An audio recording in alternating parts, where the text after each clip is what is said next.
All right, I'm building an HP series carburetor for Austin. It's going to be blow through, but for right now he needs it to be naturally aspirated.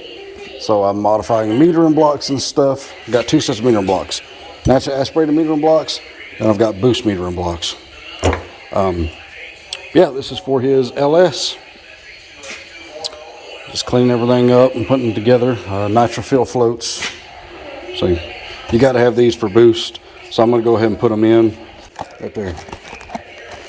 You got to have the nitro-fill floats for boost because brass ones will collapse. Plastic ones work pretty good, but nitro-fill's a little bit better. You can go in and carve them and all that kind of good stuff. So, all right, 74 jet on the primary side, 84 on the secondary side, 75,000 power valve restrictor circuit, and yeah, I put O-rings on the mixture screws. Just something I like to do. Yeah, just putting them back together. 4.5 power valve, big window, 4.5 power valve. This power valve has 4 windows, so it's a high flow. Secondary side power valve is blocked off. New gaskets, 84 jets on the secondary side. Mixture screws are all the way in, bottom out, then out 1.5 turns, and I'll set the mixture on it once I get it on the car and fire her up. There she is.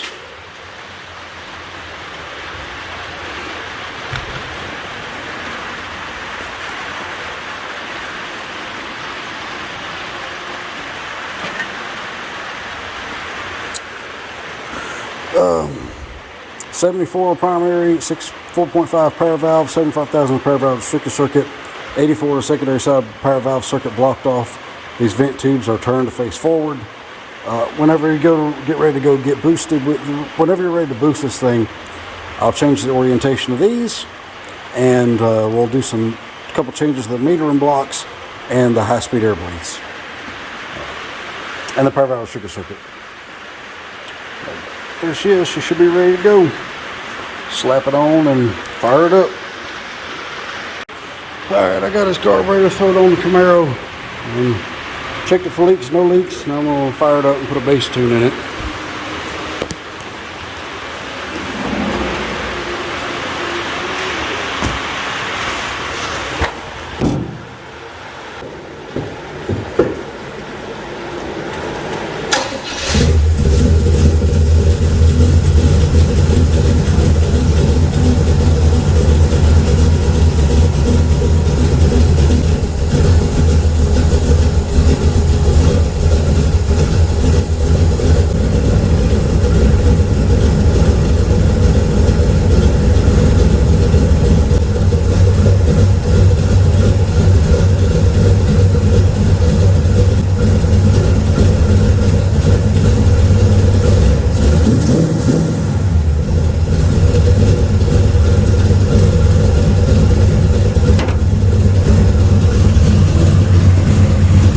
There you go.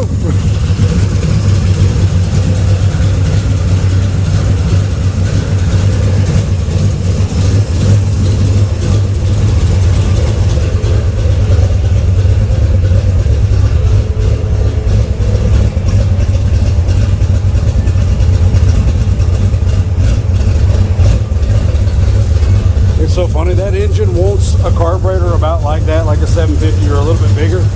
But I got a little 600 on it just to keep it choked down.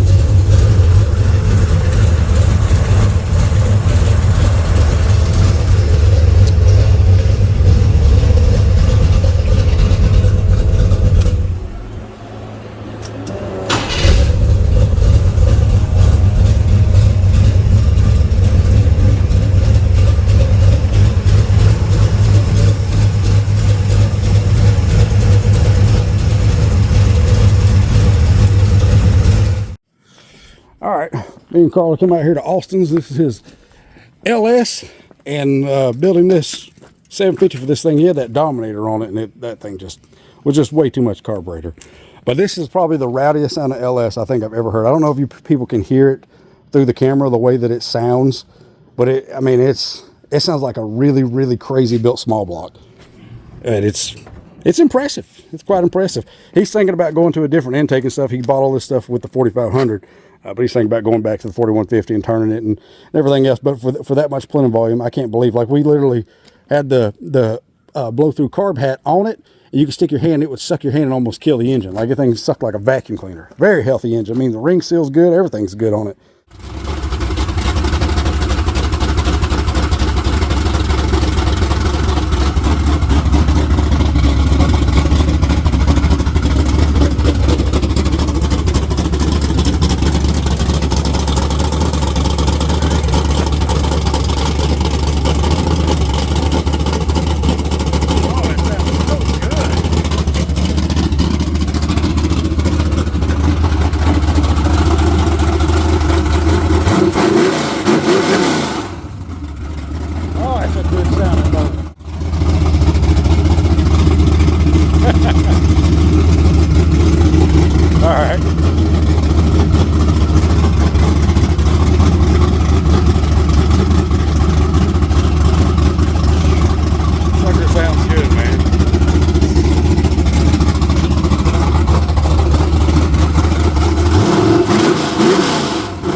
I just can't believe how snappy that thing is with that much intake. But yeah, I've heard a lot of LSs. I've never heard one that sounded that rowdy, naturally aspirated like that. Yeah, definitely send me the specs on that camshaft. Because it's not too crazy of a cam neither. It's like it's still below 240 duration, and it's on a 112 plus 4, which means it's got 4 degrees of advanced ground into it. So that helps it a lot. But man, sounds good. Well, folks, that's Austin right there. This is his little combination. He's had this in a while, actually. I guess about a year now. Yeah. That's a new record. Gotta be. Yeah, hopefully we get to see her at Shady Side or something this spring. Yeah, he's going single turbo. Probably, yeah. Like Yeah. 78, 75. Yeah. Oh yeah. Oh yeah. Yep, should be good. But yeah, we'll do a couple changes to the carburetor whenever he's ready to go boosted, but nothing too crazy. And he might go the route with a different intake, and we can line everything up straight and make his throttle linkage stuff a lot simpler. Although it didn't seem like it was too complicated before, just tendency to hang up, but that might have been the spacers and stuff. All right, got a big block Chevy in here now. Fixing to tear it apart. There's 2 rods and stuff out, and there's the parts and stuff in the bin. Fixing to put it on the stand, pop it all apart, and see what all's wrong with this thing. If everything checks out good, I'm able to use this stuff. I might build this into a pretty crazy big block combo. I don't know, but I won't know till I tear into it. I've already ordered some parts and stuff for it, but like I said, I won't know till I tear into it, so we'll see. All right, I got the panel of this thing, man. Look how much has been ground off that thing. Phew. That's a little spooky, honestly. That is a little spooky.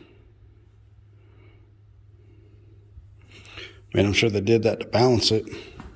So she's got to be internally balanced. I'd put money on it being internally balanced. Yes, let me rotate around and measure the stroke. But it should be a 4250. Look how big the throws are. Look how close they are to the pistons.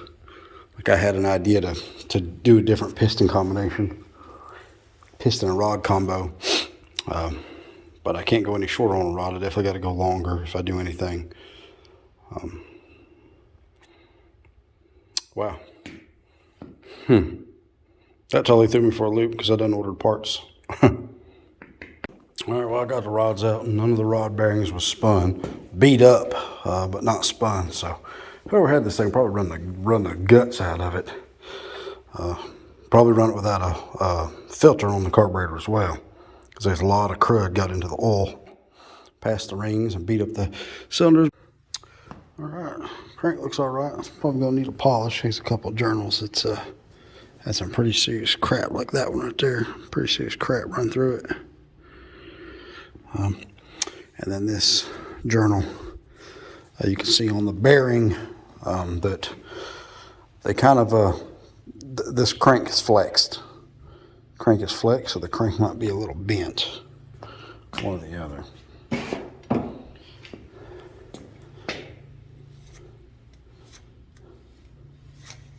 Because it's very, not as smooth as it should be right there. But the bearing, you can see the pattern in the bearing where it, see, it's tighter in that area than it was anywhere else. Which that could be from running ARP main bolts and not line boring the block. That could be what that's from. Oh well, look at that. That's why you can see right there, that's where the head gasket was leaking. Right there they had silicone in that, and that just ain't gonna work. So I gotta figure out a way to fix that now, which is awesome. Yep, you can see right here. See, this is where your seal is gonna be for the head gasket. It follows right around through there, and all this is just trashed. So you're never going to get that head to seal. So, I mean, I don't know if somebody could maybe weld it and then resurface the head or something, if it'd even be worth it. But see all this speckles inside here? That's from water or coolant getting in the combustion chamber. And it's coming in from right there, seeping past, get in the combustion chamber. But yeah, like this head's the same way. Everything is rotted out. I don't understand how that's even possible with aluminum. But it is. I mean, unless they was just running straight water through it and no antifreeze or something, I don't know. But that sucks. All right. I'm trying different stroke combinations here. 4250, 4-inch stroke. I'm going to go get a 376 stroke crank and see where that lands me with my compression height. And I need to see if I can holler at John at Skips and see if they could deck these heads for me or something. Because they are bad, bad, bad. That's awful. I don't even think if you could take 100 thousandths off that and make it better. Ugh. That sucks. All right, I got this crank. It's 4-inch stroke, 4250 stroke. And what I got here is a 376 stroke with 6.385 rod and a 1.270 compression height piston. So I'm figuring out combinations, different stuff. So what I've done is I've measured how far down from the top of from the deck height, the flush deck, it goes down 4 inches and 30 thousandths.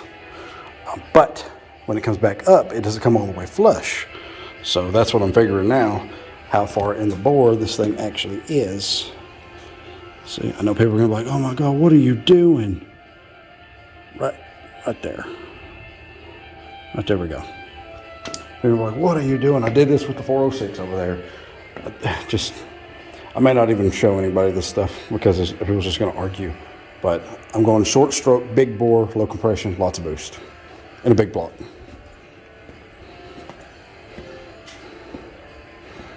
So, let me measure that. All right, here we go. We're doing a big block build. As you can see, I got all kinds of stuff scattered all over the place. Let me start back here and mosey on up. So we got aluminum heads that were pretty much junk that I'm fixing with JB weld. We got a 4-inch stroke, 4250 stroke, and a 3.76 stroke crank. Which one will I use? Who knows? We've got 6.135 pop-up dome pistons. These are dimple rods, dimple pistons. Over here we've got H-beams with massive domes. So what I'm going to do is I'm going to use these domes and I'm going to build a 7.5-to-1 big block. And I will show you how I do it. Same concept as the 406 over there that people's like, there's no way that's 7.5-to-1. That's impossible. This one. It's because of the rod. I got the piston down in the bore. That's what makes it 7.5-to-1. It is a dome, but I got it down in the bore. And that's what makes it 7.5-to-1. Crank compression is 105. People call me a liar. You are a liar, sir. That is not 7.5-to-1. I am offended and appalled. The reason I didn't explain what I was doing with the pistons because everybody would tell me that it's wrong. And I've already done it. I've already run that combination. We run it for like almost a year and a half in the S10, and it was awesome. You can lay all the boost you want to it and never have to worry about nothing. It was really good. People were like, it'll spark knock, it'll detonate. The quench isn't perfect. It doesn't matter. It works fine. One guy did comment. He runs nitro stuff. He's like, hey man, that's what we do all the time with our combinations. Like that guy, cool guy. But everybody else is like, it doesn't rev like a 7.5-to-1 motor. It was open headers on the engine stand, and because the dome is so big, I wouldn't go that far down the bore with a flat top. Wouldn't do it because it would do something stupid. But because you got a dome, comes up and it pushes that charge out, helps pull the charge in, push the charge out. So that works. Don't ask me why, but I've done it a bunch of times and that really works good. So I'm gonna prove it again. I'm gonna do it with a big block. We get all the cubic inches and all the torque, and then lay all the boost to it on pump gas. We'll shoot for 20 pounds of boost on this big block right here. How well this is gonna work on the street, I don't know because this block is filled halfway. I got this whole thing from Austin and a couple bad places. Had a lot of things wrong with it, but I've got basically an expensive carburetor in it. So I'm gonna do whatever I'm gonna do. It'll work or it won't, I don't know, but I'm gonna have fun. But I'm a firm believer in the big bore short stroke, so that's what I'm doing. Big bore short stroke. I mean, it could be bigger, it could be a 4.5 bore, but I'm gonna take that 4.250 crank, put that in my 509, Merlin 509, make that a 540 with like 9-to-1 or 8-to-1 compression, and then boost that as well. So, and my parts showed up for the 6.2. I bought forged rods, forged pistons, top shelf stuff. And I'm gonna pop that apart and take the stock rods and pistons out, trash them, and then put the forged stuff in it so that I can put 25 pounds of boost to that motor. So I got small blocks, LS's, big blocks. I'm going crazy. But I'm gonna do this right quick. I got a couple days to do what I want to do before I got to get back to doing normal stuff for everybody else. So figured since I got this from him, I'm gonna bring it in here and put it together. So let's make it happen. All right, got this crank polished up, looking good. I got the bearings and stuff set down in there. These are coated Clevite 77s. What was I gonna say? Oh yeah, the reason I'm doing a short stroke big bore is because if I do big cubic inches, it's going to be very hard to get it to hook. I already have issues hooking the 355 small block. I did get brand new radials now, and I've adjusted my suspension, which I had it separating too fast. So I slowed down the separation even more. That should help it a lot. And having brand new radials should help a ton. But if I go too big a cubic inches, there's no way to turn things down enough, like without knocking all the time in and leaving with no boost and everything else to where it'll hook. So I'd rather deal with like a little bit smaller cubic inch big block. Still got the torque, still got all the good stuff. And then that'll work better, I think, versus having, even turned down, you're still making 600 horsepower with no boost and all the timing out of it. You don't want something like that and 600 foot-pounds of torque where you can't get it to stick. So it's kind of where I'm at. That's why I'm doing this. This will be a 452 cubic inch big block, 4.375 bore, and a 3.76 stroke. So it should be interesting to see. I ain't never seen nobody do one like this, especially not the way that I'm going to do it with the compression and stuff. So we'll see. I should be able to run her up to about 65, 7,000 RPM with no problem. So, should be good. We'll see. I'm pumped up. I'm kind of excited. It's cool because I'm using Dad's crank. This crank got a bad penny. So I got good mojo going in this sucker. All right, I'm halfway through putting her together. Oh, it is so freaking cold. Whew. It's 23 outside. But I'm halfway there. These are ARP 8740s. They go to 63 foot-pound. With Molly, with ARP torque lube, I go 20, 40, 63. Oh, and something else probably going to be like, you can't do that and not balance it. This piston and rod combination is lighter. Not a whole lot lighter, but lighter than the factory ones that this is balanced to. So I'm going to use the same flex plate and same balancer, and it'll be fine. So, yeah, them pistons and rods are actually quite light. But just put all the stuff on a digital scale, weigh it. As long as these are usually lighter, then you really don't have a problem. If they're a lot heavier, then run into an issue, but there ain't a whole lot of difference between them. So let's touch on that too for somebody who freaks out in comments. Oh my God, you're not having it balanced. It's factory crank. All right, got the timing chain and all that stuff on there. Dot to dot, and blue Loctite on the bolt. I say this every single time. There she is, got the in place set, 5 thousandths in play on the camshaft with the timing cover stuff on. When I took it apart, there wasn't no cam button in it, which was not smart. Zeroed out true top dead center. Like I cut that thing apart and bent it and smacked it and tweaked it until I get her to point right where I want her to point. That marks true top dead center.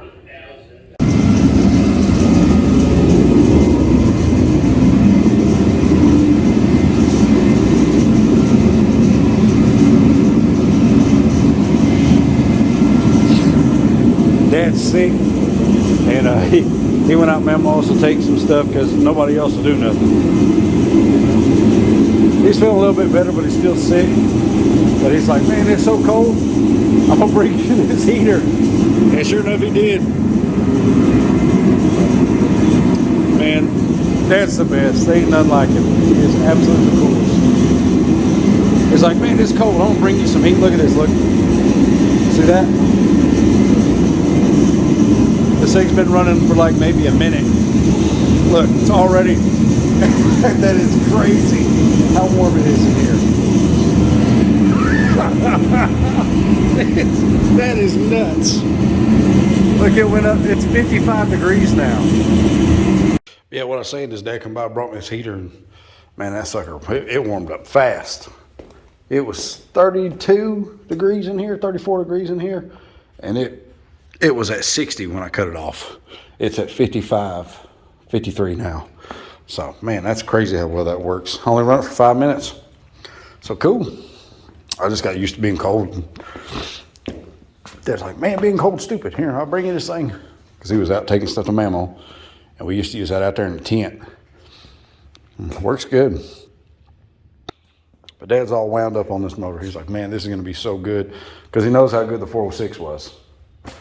And like I said, I don't know if I'll post this stuff up or not, but I know people's going to give me all kinds of crap about dropping a piston down in the bore like that. But the key to doing it is having a dome that keeps that charge. The way it pulls and the way it pushes the exhaust gases out. If it's a flat top, it may not do that well. But if you went that far down with a flat top, your compression would be nothing. So, yeah, and so pretty cool. But I got this fixed. I got the time cert in. Now I can put the stud in. Now I'm checking, I'm marking these. I'm going to drill these holes for the coolant because this is a early 454 and doesn't have these holes for the coolant system. That right there is not going to be an issue. That'll be perfectly fine. But this isn't the gasket that I'm using. I got an MLS gasket for it. I'm just marking these so that I can drill them holes. I've read where this helps cooling Helps water flow and all that kind of stuff. I've read where it doesn't make any difference. So I'm just going to drill it and we'll see. All right.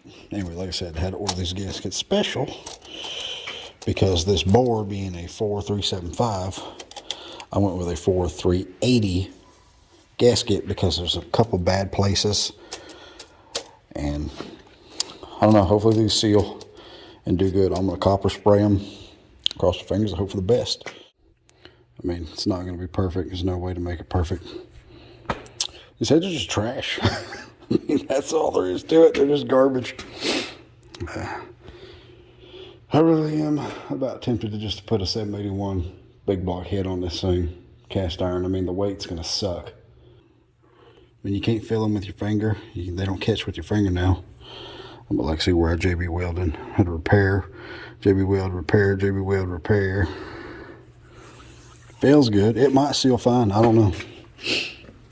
I just don't trust these junk heads. I just can't afford to buy a set of good aluminum heads. They're just so freaking expensive. Everything big block is crazy expensive. I want to do my own custom combination of a big block. This is not like anything. I guarantee there's not another one like this on earth right now. With this stroke and that bore and everything else. Guarantee there's not. Nobody would do it. Nobody would do it like this. I'm going to try it and see how she does. I'm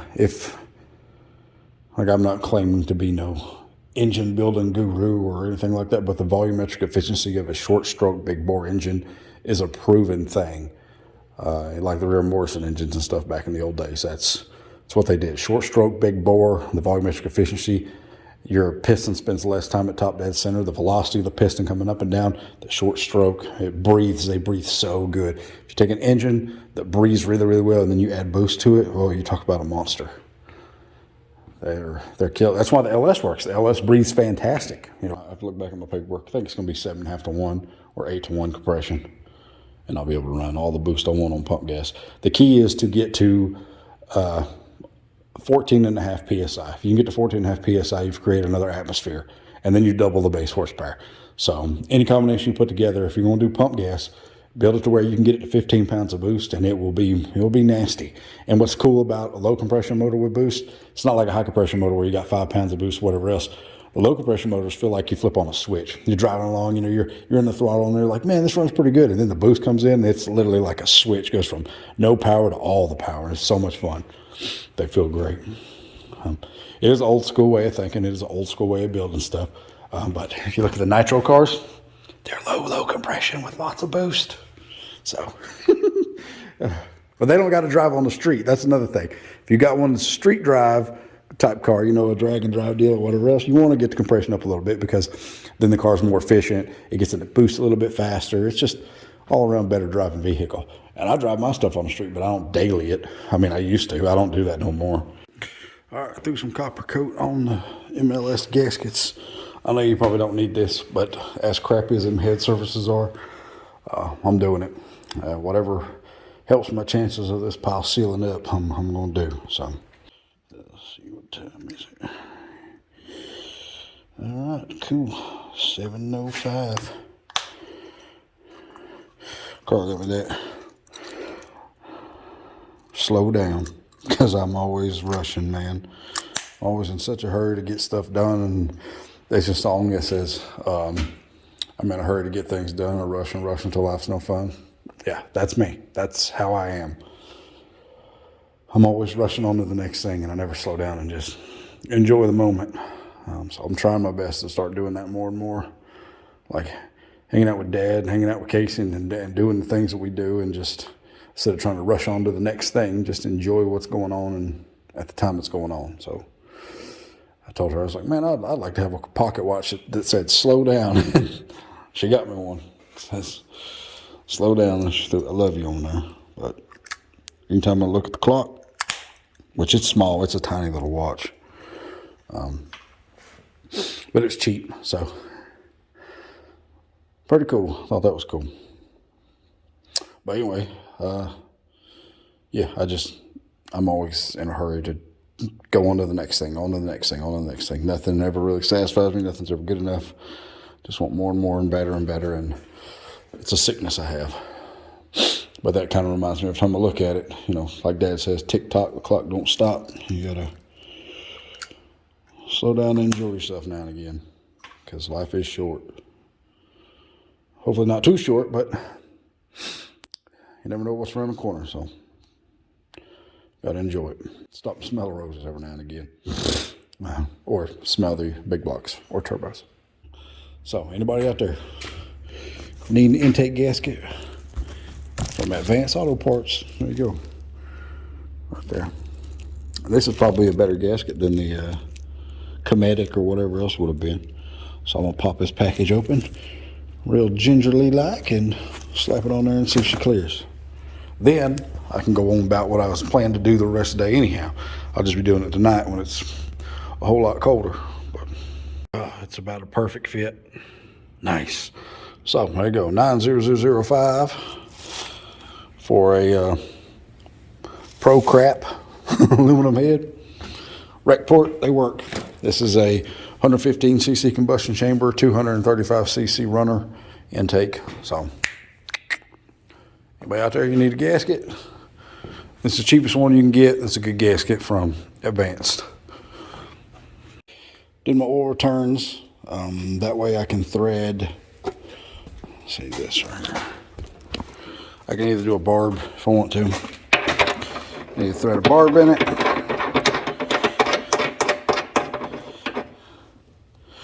Like that. Or I don't trust the barb fitting stuff no more. Everything is AN, but put a lot of thread sealer on it or some silicone, either way. Then I can grab a -10, which this is actually a -8. Right there's my -10, but this is the same. I can take that,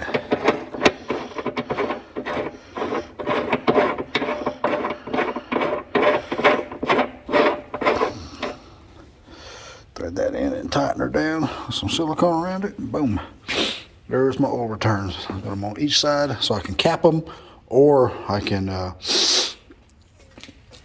run both of them, or run neither one of them, or whatever I want to do.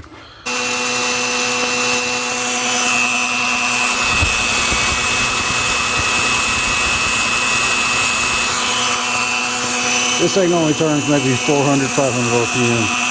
We're up to 60 PSI. I'll just keep rotating, spinning it. And I just want to get some oil everywhere before I start rotating around to set the lash.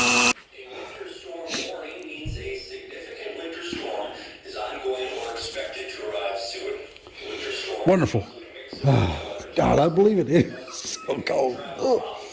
But there she is. Strong winds often accompany these storms, which can make travel even worse. Expect treacherous travel conditions. If you must venture, I used my Merlin intake because that's what I had. All right, I just threw them valve covers and the carburetor on there just so I can stand back and look and like, gives you all them warm, fuzzy feelings inside. Especially when you think about it, getting 20 pounds of boost. Even at 15, man, should be something else. All right, got the motor stand in here, and our winter storm has arrived. I mean, it ain't much of a winter storm. I mean, it's snowing. They're saying it's supposed to be a mess. They said the same thing about the hurricane, the Helene, and I was like, it ain't gonna do nothing. It might drizzle rain, and then we was shut down for like 2 months. So, but got the wood stove fired up going.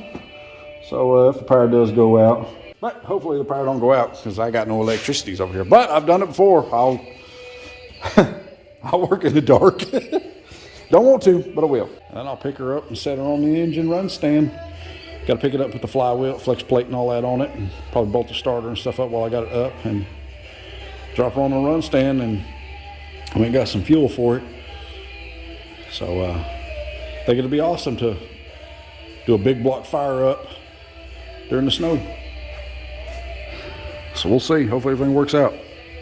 All right, so I got the radiator, and I had to dig through all the pulleys and try to come up with a pulley. That's what I was trying to do, trying to find a belt. I got one that's not super tight, but it'll work. So I had to stagger that, space that out, and get that different pulley for this. But I got it figured out.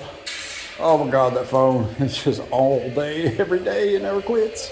I want to push it outside in the snow and fire it up, but it's already dark. I'm still going to do that, but I might just see if it'll hit. If it hits in here, then I'll stroll her outside and set the camera up and fire it up, because it being a roller and everything, there ain't really no break in. I just want to make sure it got good oil pressure and everything's nice and happy, and that she spins over good and fires up and all that goodness, and that the heads do not leak. So, cool. I'm gonna shut up and finish doing what I'm doing. All right. I'm not trying to start it. I'm not trying to do anything yet. There's no water in it yet. I just want to see if it'll hit. Just set the fuel pump. All that stuff's working good. Let's add some fuel. See what happens. Oh, nervous.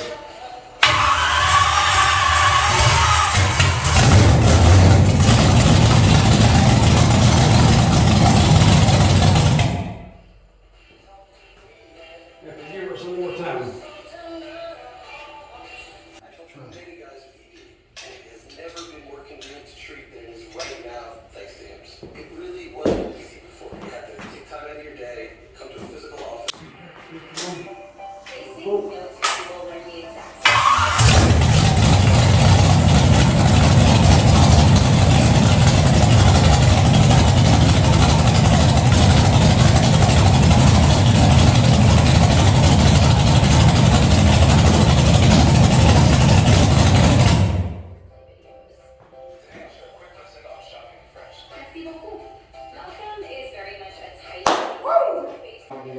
There you go. That's the absolute first rotation, first fire up of my little big block. All right, I'm gonna call it right there, and I will continue on tomorrow. It's cold.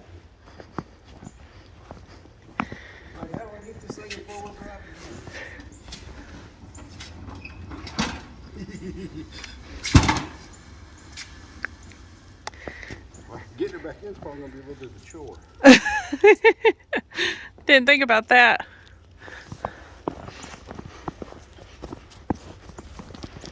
I hadn't set the timing yet or nothing, but I just want outside in the snow, big block.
Should be better.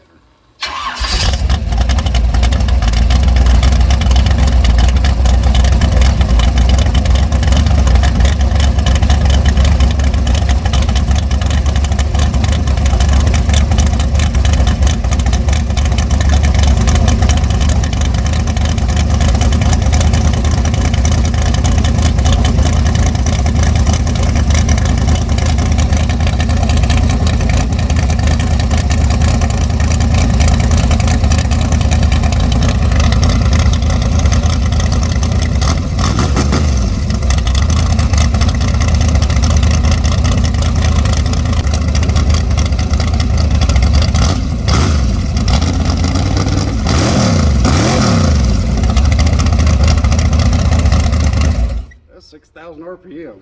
Wow. Short stroke it runs like a little motor.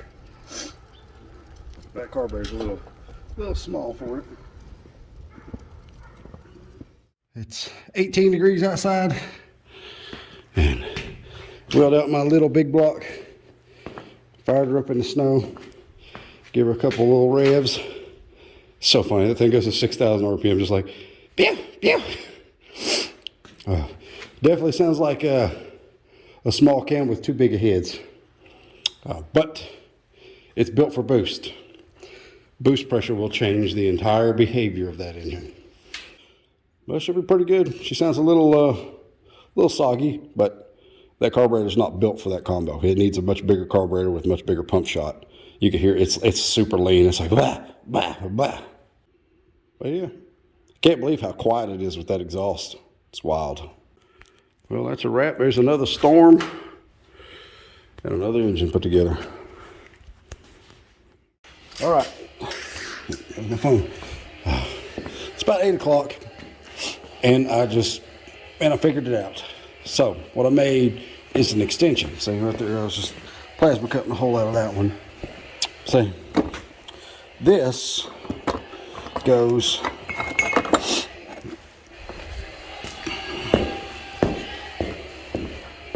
here, then clamps.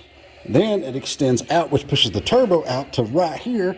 Then everything lines up perfect. And that up there, I'll be able to put the wastegate there, clock it this way, clock it that way, clock it however I want. And if I want to change the wastegates, pull that off, change the wastegates. Or if I want to go to a big single, I'll leave them right there and I'll just come out with a 90 over to the other one, to a big single. So I was going to drill this and weld into that, but I didn't think that would be good enough because it's only going to catch, look how big these header tubes are. It's only going to catch them too. And I really didn't want to cut in or cut up these headers. So decided to do that, just build an extension. I mean, I got to run 2 V-bands on each side, but whatever. So, but then I can put that wastegate on, rotate it back that way, and it'll set right there. So, figured it out. Boy, that flux core makes you super smoky in here. But there they are. Are they beautiful? No. Will they work? Should work. Should work fine. Flux core is just, it's ugly welding with flux core. But it holds, so all good. All right, there they are. See, I can take them, I can clock them whichever way I want. I can turn them back this way, I can turn them that way. I can loosen this and I can rotate that down. I can do whatever I want with it, basically. But there they are. Oh, they're pretty cool. All right, I haven't filmed much because I've been trying to get this thing done. There it is. I had to go dig all this crap out of the dirt and cut a bunch of stuff and try to make a bunch of stuff fit and make oil feed lines, oil return lines out of AN stuff, and made them last night. So it's been a whole thing, but I really want to be able to start this big block twin turbo on the run stand. Why? I mean, why not? Man, this morning Carrie texted me and Tim Fox passed away this morning. Carrie's cousin Tim. If you go back in some of the older videos, well, not that old, but I think it was probably a couple of years ago. He built him a Camaro, and me and Carrie helped him put the motor together, and I built him carburetors and adjusted his stuff and all kinds of things like that. And he passed away this morning, so that sucks. Tim was a cool dude. Just crazy, man. You never know when your card's gonna get punched. But when the weather gets better, we'll do some burnouts. We'll do some digs for Tim. Not sure about the memorial service or what's going to go on with all that, but I'm sure Carrie will let me know. So he just passed away this morning. That sucks, man. That's sad to hear. He's a cool fella. A lot of good times over there and lots of laughs. Tim was a trip. He was a wild man. That's for sure. But let's see what happens.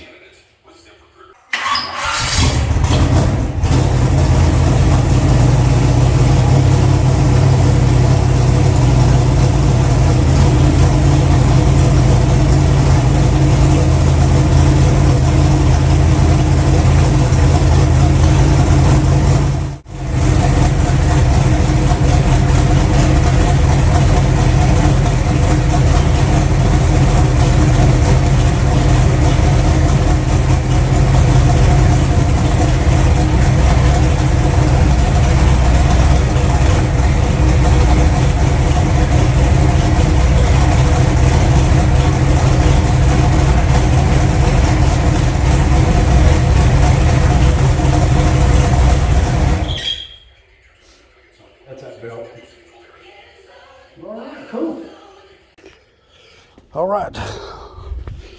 I pushed the big block outside with the twins so I can fire it up and listen to it outside. I'm going to fire up here and let it run for a little while. And things should be good. Just want to heat cycle it a few times. That way I can retorque the head studs.